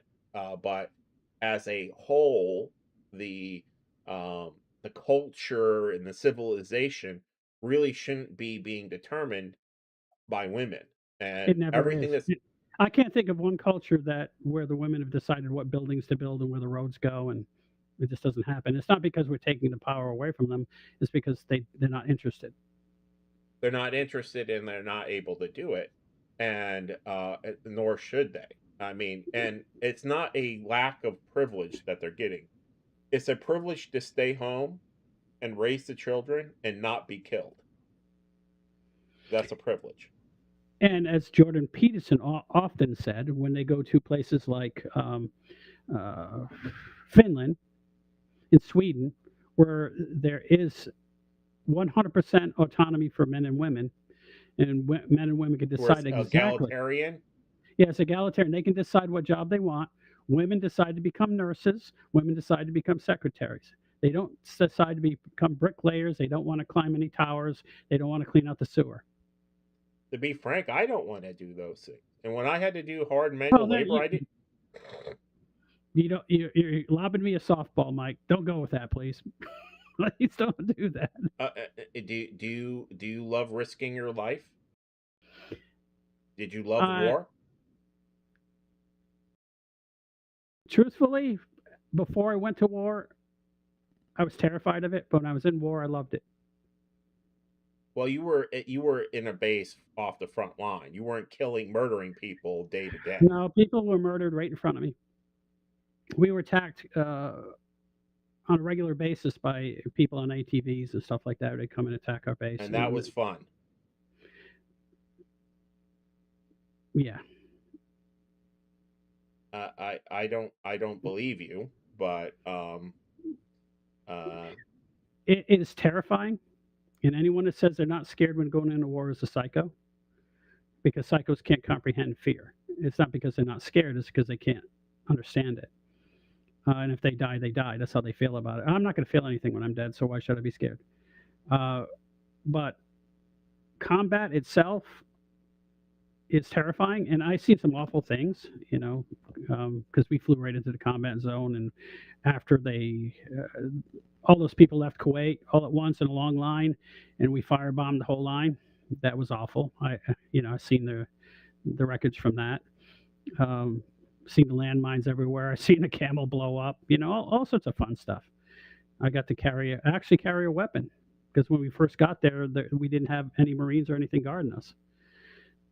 But it was not that dangerous for me. People got killed in my particular wing because they're flying aircraft. They got shot down, and or they overg'd the airplane and broke the wings off it or something like that. But back in the states, you didn't know that anybody died that way. They didn't even talk about it. They bombed our base and killed a bunch of people on our base when we were in Germany. You didn't hear about that in the states. Did you hear we got attacked by terrorists when we were in Germany?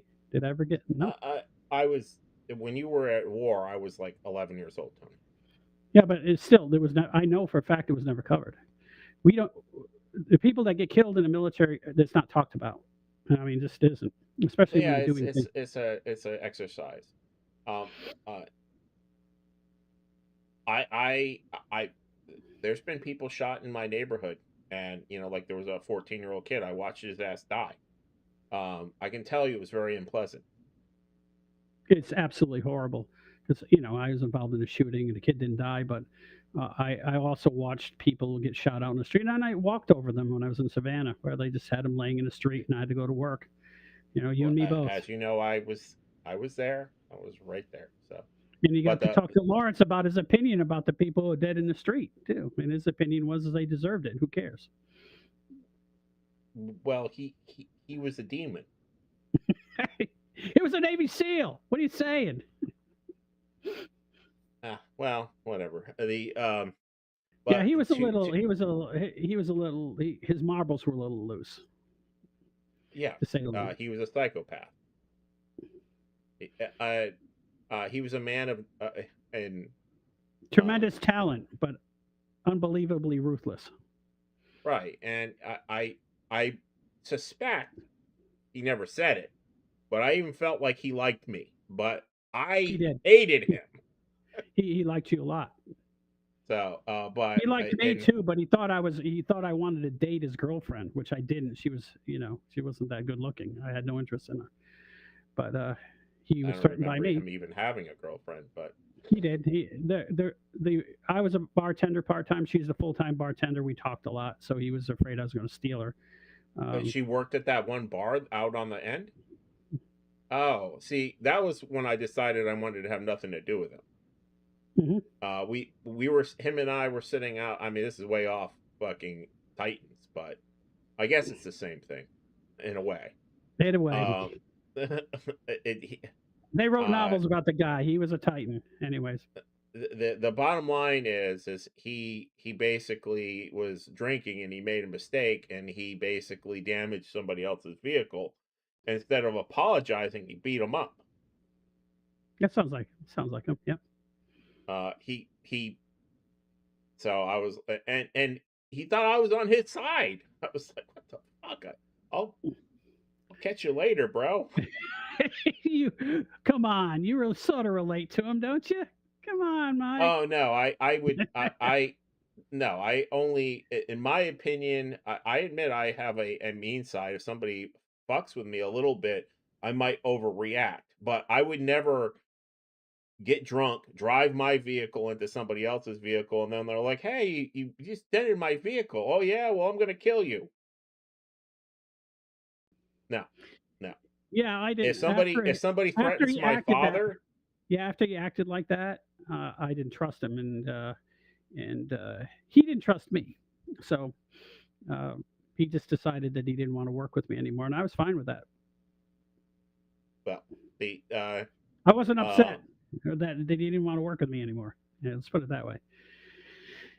well, we can wrap up on Lawrence, and we'll just finish up the third segment. The third segment I have is essentially what we've already kind of talked about at great length, but it's basically that all of this stuff, all of these religions, uh, have basically a distortion of the memory, in my opinion, due to humanity interpreting and reinterpreting them, and that essentially we'll never know the God's honest truth of what happened in this bygone era, whether it's Mesopotamia or the Greeks or the Hebrews.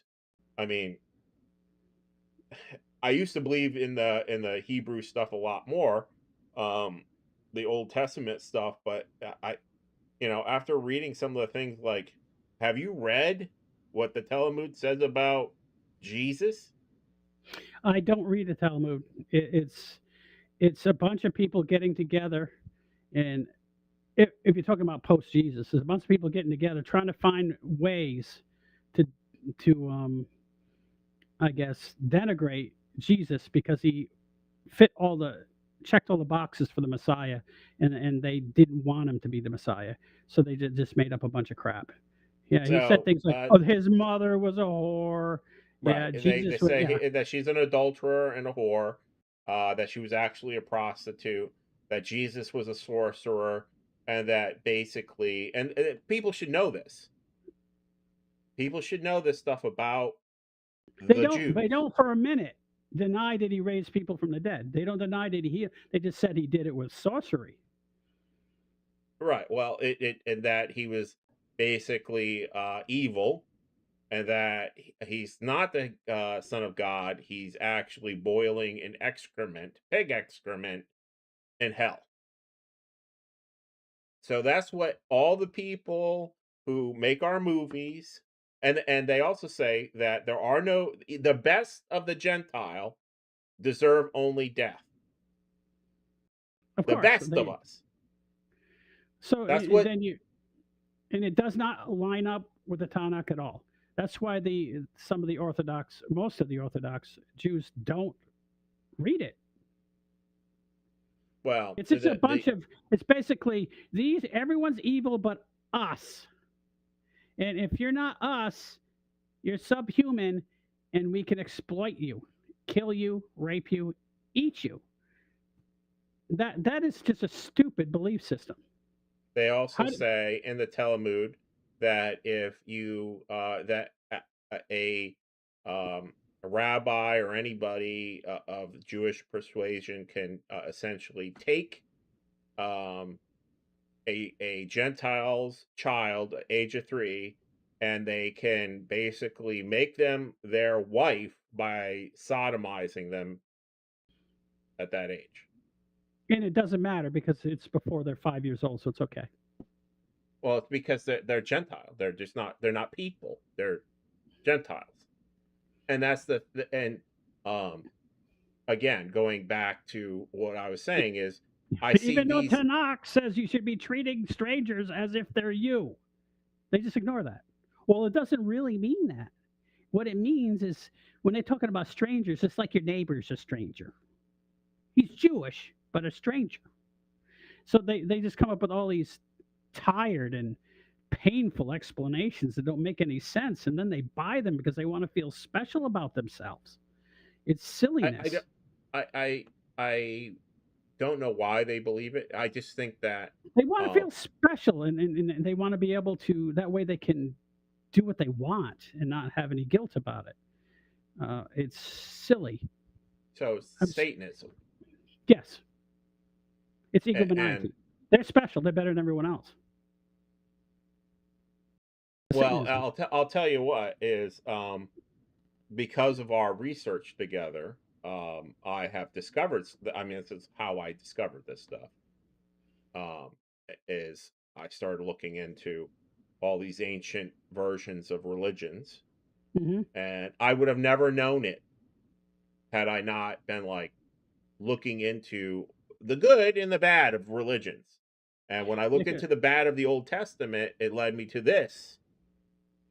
Um, The Old Testament has some stuff in it that if you don't quite understand what it means in ancient times, it can mislead you a bit. But the Talmud is blatantly. I mean, Jesus was even complaining about it back then, that they were a synagogue of Satan because they were following the Talmud.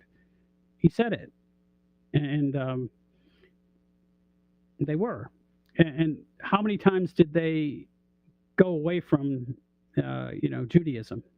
How many times did they adopt uh, a form of Satanism?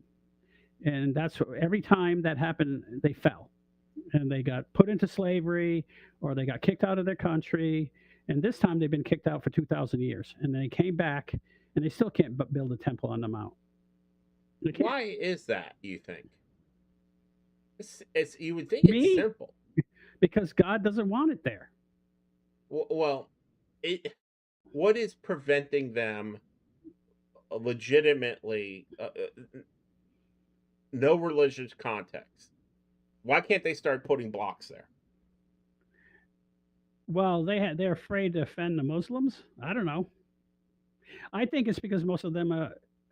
I'll give you an example: the Wailing Wall, that thing where they go up there and they put their little wish in the wall. Do you know they believe that there's a demon in there, and she's a female, and they're having sex with her? That's why they're thrusting their hips at the wall. Yes. So it has not. What does that have to do with Judaism? Nothing. They're phonies.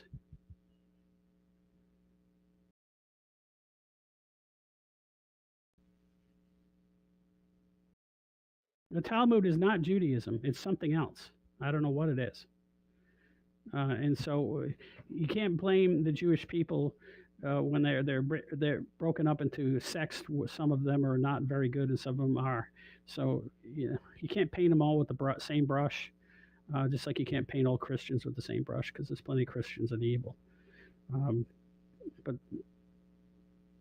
Mormonism, if you look at it, it's ridiculous. The Seventh Day Adventist, which my mother was before she converted to Catholicism, is ridiculous when you look at it. But people believe these things; they're brought up in it, and the culture's it's just too strong, and they get caught up in it, and they believe it. Well, one thing that they have that Christians don't is that Christians do not stick together, Oh, I agree. and conservatives don't stick together. Leftists do. So we're too busy complaining. We go online, complain. It's not Uh, just that. Um, it's part of that. I agree. We're a perpetual victim class, but it's actually that we don't like getting into people's business. The left has no problem in enforcing norms. because they do the same as the people who look at the Talmud. They look at everyone else as being subhuman and evil. They dehumanize them so they can do things to them. And they should tell them what to do because they're too stupid and they're obviously subhuman, so we have to tell them what to do. And I believe that's exactly right. And the problem with Christians and conservatives is they actually have respect for the privacy and want to give space to other people's ways of doing things, including their enemies. Correct. And uh, that's why we are easily picked off. Yes. But, we should organize, but we can't change the basic concept of Christianity, which is you treat everyone the same. You love everyone. You don't have to associate with everyone. You don't have to do business with everyone. You don't have to eat dinner with everyone. But you should, Christians believe you should pray for them if they're evil and hope that they change. Uh, but you don't have to deal with them. You don't have to I congregate think with them. I think a part of the problem, and I've said this for years, and I feel like Donald Trump hit on it, is you don't have to change anybody, but you have to be willing to. What Donald Trump has done more than anybody in the conservative movement is he has made conservatism, if you want to call what he's doing conservative, um, and America first. the what? America first, mostly. Yeah, I don't know if it's conservative or not. it's fun. It's Because a he's not culture. afraid. He's not afraid. You are required, according to the Christian faith, if someone is not doing something evil, you're to point it out to them. You're required to tell them that they're wrong. You're not supposed to be polite and go off into your room and live and let live. Uh, and then we should be all working together. Because when I was in San Antonio, we got together. We decided to organize and get all the electors together. And me and a bunch of small group of people, almost took over the whole Republican Party doing that. We were one vote short of this, controlling the whole convention in San Antonio. One vote, and we were only there a few weeks organizing. So that shows you how little effort it actually takes to take over the government through Robert's rules and coming to the meetings and then going and becoming an elector and then voting. Because the elector is the one who determines who runs for office. I understand. So, but if you don't know Robert's rules, you know how to run a meeting, you don't know how to take over a meeting, they bulldoze you. Or they do something illegal and you don't have enough knowledge about Robert's rules to stop them. and that's what happened with the Romney stuff when when Romney was running and I was with Ron Paul, is that we knew the Roberts rules and they didn't. So we started taking over the meetings. We'd stop them in their tracks from doing anything. Otherwise, they'll just do something that is against the rules of the organization. They'll just bulldoze you because that's how people are. So that's the first thing. You got to organize, get people together, get Christians and conservatives and libertarians together and vote the same way and quit arguing over stupid details. You don't have to agree with everyone. But we also need to have it's because you can't just jump in the deep end of the pool. It's got to be kind of, my point is, and what you're talking about is valid. It's just a different aspect of what from what I was talking about. Is Trump has made it punk rock. It's made it Greg Gutfeld kind of conservatism is the cool side. Hmm. Um, that's Well, what the the Democrat. left has lost all their ability to But make that's art. when they were in power. Is that's what they had, and now that Trump has it going for him, but no other Republican has it. And as soon as he's gone, that uh, J.D. Vance may be a wonderful man. Um, he's not fun. Like he's like watching paint dry. I've watched him talk. He is smooth. He can continuously talk at an even pace and never say or any of those sorts of things. Just keep going on topic, spouting facts and figures, and just go and go and go. And I'm like this. Trump is stuttering and making faces and waving his arms, and he's just a fucking. He's almost clownish. He's He is telling clown. fart jokes. He's telling people, "Oh yeah," and JFK was back there banging him in the pool, and his wife was right here. And you're like, it's like talking to your drunk uncle. Hmm. Well, yeah, It's cool.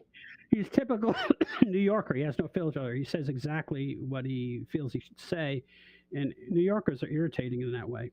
To be around them is actually they're abrasive if you're Well, around I them all hear the time. he's like wonderful to be around, but my point is he's got that charm that and that's what we need to be bringing. There needs to be storytelling in movies and books and video games that are pushing these ideas to the culture. There needs to be a Heroic, grant. heroic morality needs to be Right. pushed. Do you remember when 300 came out? Yes. And like you'd just be on the frickin' beach and they'd be yelling 300 This is, this Sparta. this is not this isn't Sparta. This is Sparta. This is Sparta. Everyone used to chant that at the beach. Yeah. And that's to me that's conservative culture, and that's manly ideals. And there's a couple other movies out there, but most of it's junk. Um, and that's what Trump has going for him. And I think, given the right circumstances, bring this full circle, that you know, even these old stories like the Odyssey could be told in a way, and many of these other stories could be told in a that highlight conservative, masculine honor, integrity, and tell a story about these things that um, all of these stories, all these things that we've covered in the last 3 or 4 months about the various, I guess, deep history stuff Hmm. could be the bedrock for fantastical stories about not just like Jesus, because that's, although it's a true story and a great story, it's not a fun story to watch. No, no, no. Someone being sinless and then intentionally letting themselves be tortured in order to save the rest of us is not a pleasant story. No. It's And beyond comprehension that someone can actually do that to me. Um, I would have said, that's enough. 2 lashes is enough for me, buddy. I'm out of here. You know,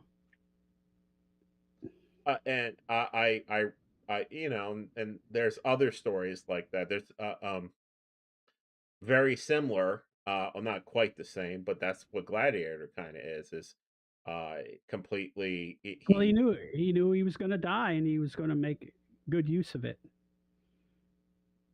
and I think that those stories, and again, all of this stuff that we cover could be backdrops to this stuff. That's where I think we need to uh, bring But our culture from. we have to bring our culture, and we have to be men of action.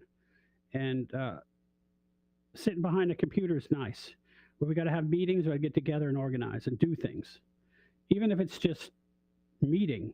I mean, because if as long as you're counting on your computer and your phone, you're separated from the power of the group. You don't have the power of the group on the phone. You can't get together and stop something from happening on your phone. You have to actually go out and do it.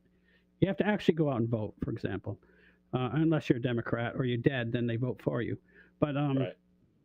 uh, so, anyways, we have to be active and do things, and have give people things to do. And right now, there's nothing to do. I mean, go to the beach, walk around. That's it. That's all we have. Well, Go to a movie, go to a restaurant. That's not manly stuff. no, I agree. It's not manly. That's Uh, girly stuff. yeah, you can only go out to eat if it's a barbecue. Correct. And anything that you can eat without a fork is manly. The pizza, Pizza, pork chops, I'm chicken, pretty, barbecue. but and on a serious note, yes, I agree that there has to be events and men everywhere have to and it's true. Ever since COVID, everybody has been completely isolated. It's been the That was bizarrest. the one of the main reasons they did it. It wasn't just to see if we comply; it's to separate us. And for We're in some reason, we're in people, little factions on X. We're in our little, you know, psycho little niche with our friends, and that's all we talk to, the people that actually agree with us. We're not influencing anybody. We're only influencing the people who agree with us. All we already agree. well, You think you know that I'm not. I'm willing to disagree with anyone. You know not that. not me? I agree with everybody. But Even my family members, I agree with them all the time. yes, true enough. But but yes, I think people need to and to go back to what we were talking about earlier. That's all I'm doing here is I'm just challenging ideas, um, because it was beat into me, I suppose.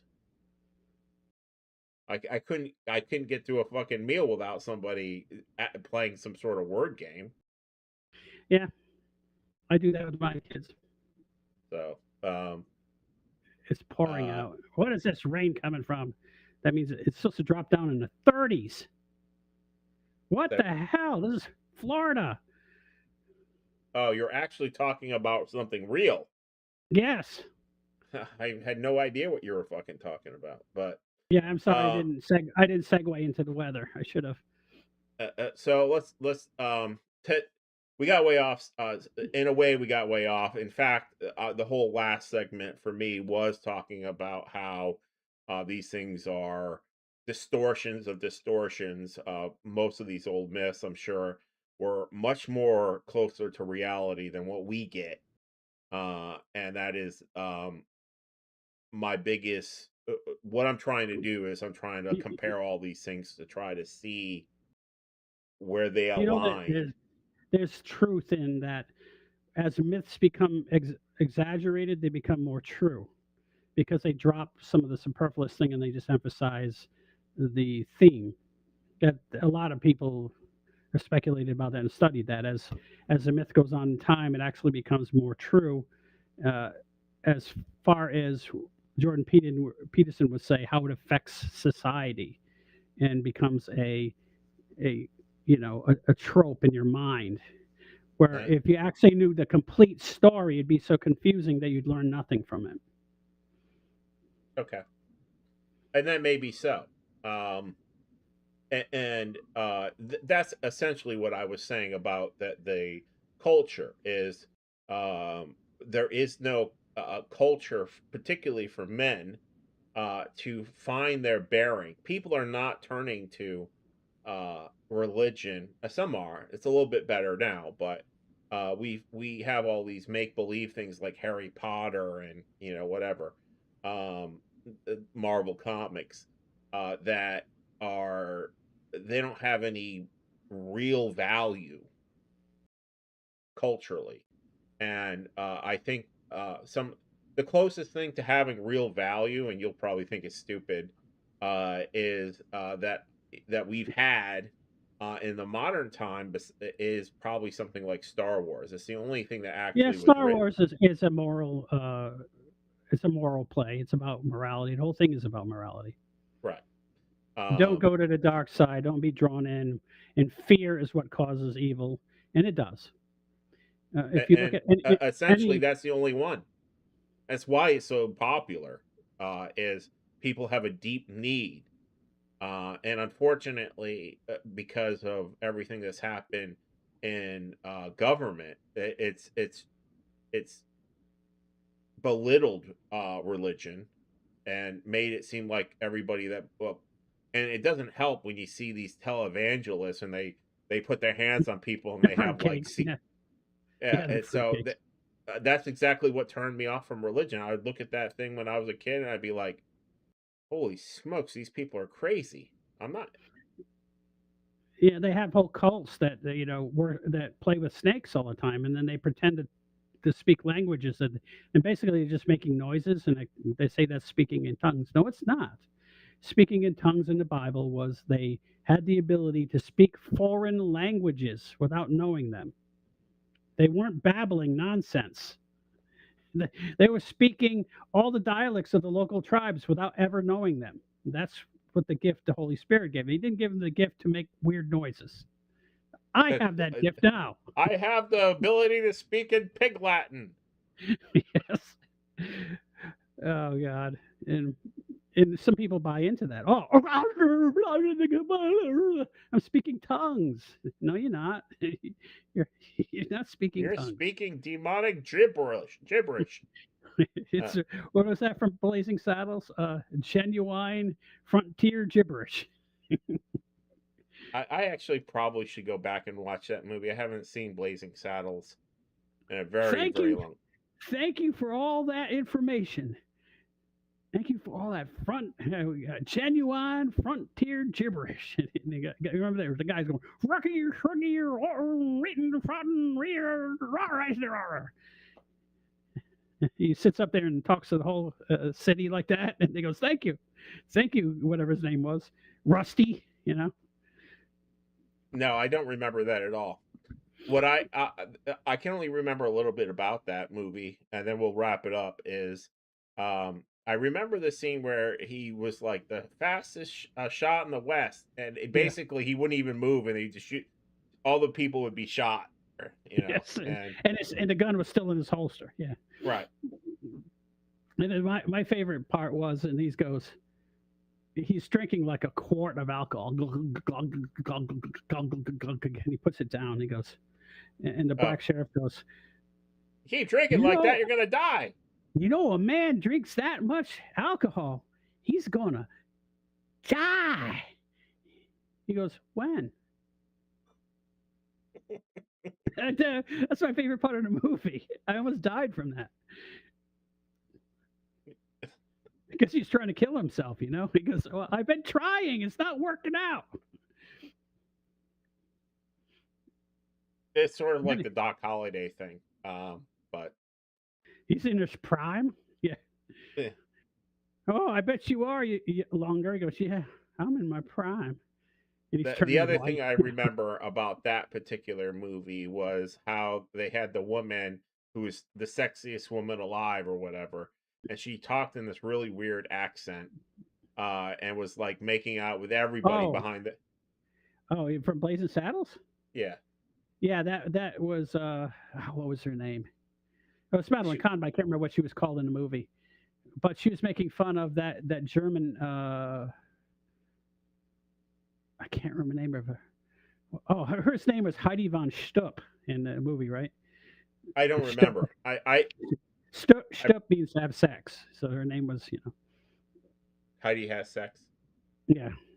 What is interesting is maybe she was more of a thing back in the day, but I did not find her attractive. No, she's so goofy that it's hard to find. She is actually pretty. It's that her personality is so weird and over the top that you It's kind of revolting. yeah. Okay, well, we can always end the stream and keep blabbing about old movies, but uh, in closing, uh, it's this kind of knowledge hits you. Subscribe, share, and help spread the mainstream history. Won't I'm sorry, it's blocked. This part of it being blocked by my camera. Won't touch. We're putting these pieces back together, one myth, one text, one forbidden name at a time. And if you And want more quality content like this, keep subscribing. if you're interested in battles like the McCoys and the Hatfields, stay tuned. Uh, well, aren't we both on the same family now? Yes. I couldn't think of anything else on the fly. Okay, give me a break. Work Yeah. with me here. The first I the am. first rule of improv is you say yes, absolutely, and you go with it. So you should again. Well, you know that I can't act. I mean, 6 months ago, I couldn't even go on webcam. Well, you're improved. You've improved quite a bit. I So, haven't, but you have. yeah, well, I don't have like I don't throw up before going on every week. You don't lose control of your your lower colon before a show No, anymore. I still do that. That's intentional. Okay, well, you got to do what I you got just to do do. that part is just for fun. Yeah, yeah. The projectile vomiting was the rough part. Now I usually just